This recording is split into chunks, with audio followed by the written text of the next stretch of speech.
ఓం శుభంకర్యే నమః. నిఖిల శ్రేయోదాయిని సర్వకార్య సిద్ధిప్రద పరబ్రహ్మస్వరూపిణి శుభంకరీ నమోస్తుతే. వక్రతుండ మహాకాయ సూర్యకోటి సమప్రభ నిర్విఘ్నం కురు మే దేవ సర్వకార్యేషు సర్వదా. ఆదిత్యాయ చ సోమాయ మంగళాయ బుధాయ చ గురుశుక్రః శనిభ్యశ్చ రాహవే కేతవే నమః. గురు బ్రహ్మ గురుర్విష్ణు గురుర్దేవో మహేశ్వర గురు సాక్షాత్ పరబ్రహ్మ తస్మై శ్రీ గురవే నమః. అస్మత్ శ్రీ గురుచరణారవిందాభ్యాం నమః. శ్రీ శ్రీ శ్రీ గణపతి సచ్చిదానంద సద్గురుభ్యో నమో నమః. వృశ్చిక రాశి వారికి పౌర్ణమి తరువాత వృత్తి వ్యాపారాల యందు ఉన్నటువంటి వృశ్చిక రాశి వారికి సత్ఫలితాలు ఈ యొక్క ఫిబ్రవరి మాసంలో ఉంటాయి. అలాగే వ్యాపారముల్లో కానీ ఉద్యోగముల్లో కానీ ఎటువంటి మార్పులు జరగవు. సావకాశంగా యథావిధిగా ఎలా జరుగుతున్నటువంటి నెల అలాగే జరుగుతుంది. కొత్త మార్పు అంటే కనుక పరిచయాలు పెరగటం అనేటువంటి ఒక విషయాన్ని మనం గుర్తుపెట్టుకోవచ్చు. కొంత ఒత్తిడి ఉన్నప్పటికీ ఉద్యోగస్తులకి ఆ ఒత్తిడిని ఏదో ఒక అలవాటు చేత తప్పించుకుంటూ ఉంటారు. అలాగే మౌనంగా ఎక్కువగా ఉంటారు ఈ యొక్క ఫిబ్రవరి మాసంలో వృశ్చిక రాశి జాతకులు అని మనం అనుకోవచ్చు. ఏ విషయాన్ని కూడా తొందరపాటుతో ఏ మాటని మాట్లాడి ఆ విషయం మీద నిర్ణయాలను తీసుకోరు. అలాగే విద్యార్థులు చదువులో మీరు కొంత ఇబ్బంది పడుతున్నప్పటికీ పరీక్షా కాలమునందున మాత్రం ఉత్తీర్ణతను పొందేటువంటి మార్గాలు అనేకం ఉన్నాయి. అలా అని చెప్పి దొంగతనంగా రాయాలా, స్లిప్పులు పెట్టుకుని రాయాలా అని అనుకోవద్దు. కష్టపడి చదవండి, మేధశక్తిని పెంచుకునేటువంటి మార్గాలు ప్రాణాయామం చేయండి, యోగాభ్యాసాన్ని చేయండి, ఉదయం పూట కాసేపు ధ్యానం చేయండి.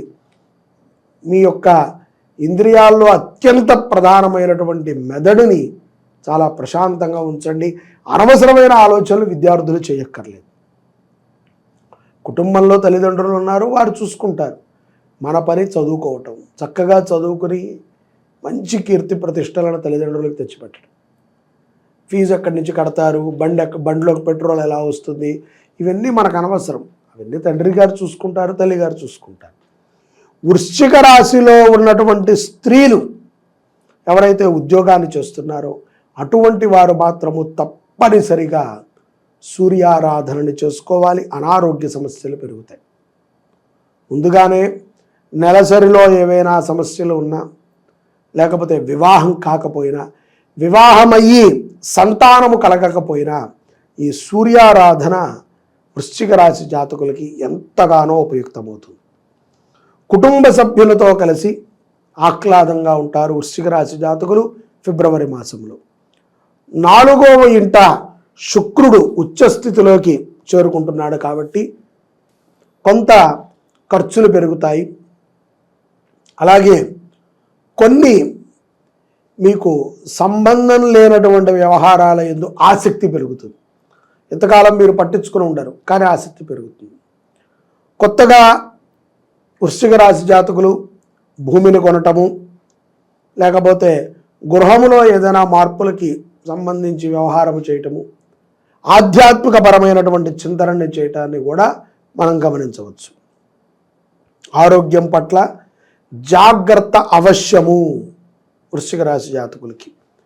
బృహస్పతి గ్రహము కూడా కొంత ప్రభావాన్ని చూపుతోంది శుక్రుడితో పాటు.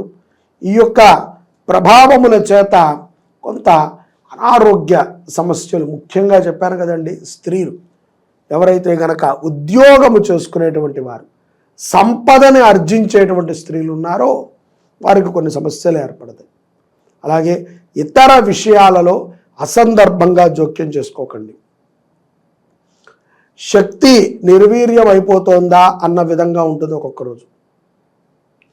సోమవారము ఉన్నటువంటి ఉత్సాహము శనివారం దాకా మీరు కంటిన్యూ చేయాలి.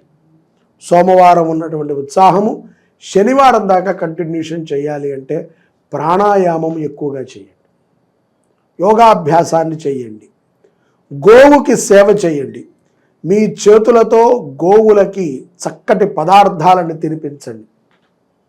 అది తినేటువంటి కాయకూరలు ఉంటాయి కొన్ని, క్యారెట్, టొమాటో, క్యాబేజీ, ఇంకా ఇలాంటి కొన్ని కాయగూరలు ఉంటాయి, దోసకాయ, బీరకాయ, బెండకాయ, ఇవన్నీ కూడా ఆవు తింటుంది. అటువంటి కాయకూరలని కొద్ది కొద్దిగా పెట్టండి. పెట్టమన్నాం కదా అని చెప్పి కేజీలు తెచ్చి వేయద్దు. కొంచెం బెల్లం పెట్టండి. దాంతోపాటు కొంచెం ప్రతిరోజు ఒక అలవాటు చేసుకుని ఒకే ఆవుకి కాకుండా అనేక ఆవులు ఉంటే వాటికి, లేదా ఒక ఆవుకి పెడుతూ ఉండండి. అది ఎంతో మీలో ఉన్నటువంటి అనారోగ్య గుణాలన్నిటినీ కూడా తీసేస్తుంది. పౌర్ణమి తర్వాత ఈ యొక్క వృశ్చిక రాశి జాతకుల్లో కొన్ని మార్పులు ఏర్పడతాయి.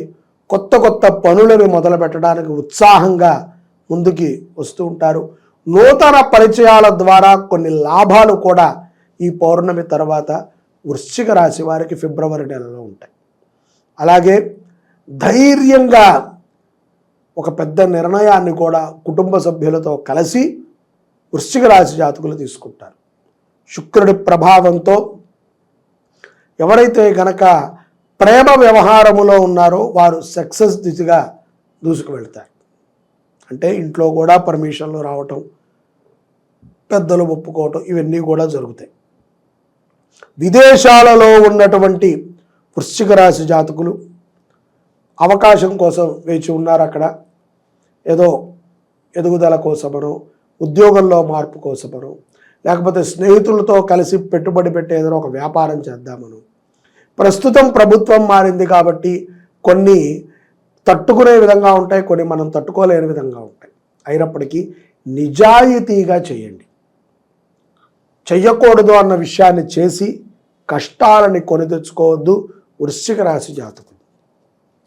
పెట్టుబడి కూడా నమ్మకం ఉంటేనో, సరైన పత్రాలు ఉంటేనో పెట్టండి. తొందరపాటుతో మీ ఇష్టానుసారంగా మీరు పెట్టుబడులు పెట్టేసి ఎవరిని అడగకుండా, తిదివార నక్షత్రాలు లేకుండా ఏముందిలే వాడేం మోసం చేస్తాడులే అనుకుంటే వాడే కుచ్చుటోపి పెడతాడు మన నెత్తి మీద. భార్యాభర్తల మధ్య గొడవ పెట్టడానికి ఒక్క అత్తమామలే కారణమని మనం అనుకోకూడదు. స్నేహితుల యొక్క భార్య, అటుపక్క సంబంధించిన వాళ్ళు, వీళ్ళందరూ కూడా ఎవరి సంసారం వారికి గుట్టుగా ఉండాలి. స్నేహితులని స్నేహితుల వరకే ఉంచాలి. అనవసరమైన విషయాలన్నీ స్నేహితులకి చెప్పి మనకు ఉన్నటువంటి పరువుని తీసుకుని మనము భ్రష్టాచారమైనటువంటి జీవనాన్ని గడపకూడదు. అప్పులు ఎవరికీ వద్దు. పౌర్ణమి తరువాత అప్పుల నుంచి కూడా కొన్ని వసూళ్ళు అవుతాయి. ధనకటాక్షము చాలా చక్కగా ఉంటుంది. అప్పులు ఇచ్చినట్లయితే అప్పులు తీరటం కష్టం. వృశ్చిక రాశి జాతకంలో ఉన్నటువంటి విద్యార్థులు చక్కగా మీరు మంచిగా చదువుకుని విదేశాల్లో స్థిరపడాలి ఈ సంవత్సరం అనుకుంటే ఈ యొక్క శుభంకరి సేవా సమితిలో జరిగేటువంటి రాజశ్యామల మహాయజ్ఞంలో పాల్గొనండి. ఇది జనవరి 30వ తారీఖు నుంచి ఫిబ్రవరి 7వ తారీఖు వరకు జరుగుతుంది. ఈ యజ్ఞములో మీ గోత్రనామాలతో పాల్గొనండి. 10 రోజులు మీ పేరు మీద అమ్మవారికి అభిషేకము, జపము, హోమము, అర్చన, నైవేద్యము ఈ 5 చేస్తారు. ఈ పంచోపకరణాలు మీ పేరు మీద జరుగుతాయి. తద్వారా విద్యార్థులు విశేషమైనటువంటి అనుగ్రహాన్ని పొందుతారు. అలాగే మిగతా వారు ఈ మాఘమాసంలో సూర్యుడికి రాగి పాత్రలో నీళ్ళని అర్ఘ్యంగా వదిలిపెట్టండి. రథ సప్తమి అంటే ఫిబ్రవరి 4వ తారీఖు, అంటే ఫిబ్రవరి 4వ తారీఖు రథసప్తమి రోజున సూర్యారాధన చేయండి. ప్రతిరోజు కూడా ఆదిత్య హృదయాన్ని పఠనం చేయండి. సూర్యనారాయణమూర్తి దర్శనము చేసుకోండి. గోధుమ రవ్వని దేవాలయాల్లో దానం ఇవ్వండి. గోధుమ రవ్వ, పంచదార, ఈ యొక్క ఎలాచి, జీడిపప్పు ఇత్యాది గోధుమ ప్రసాదానికి సంబంధించిన ద్రవ్యాలని దానంగా ఇవ్వండి. శుభము కలుగుతుంది. జై శుభంకరి. సర్వే జనాః సుఖినో భవంతు.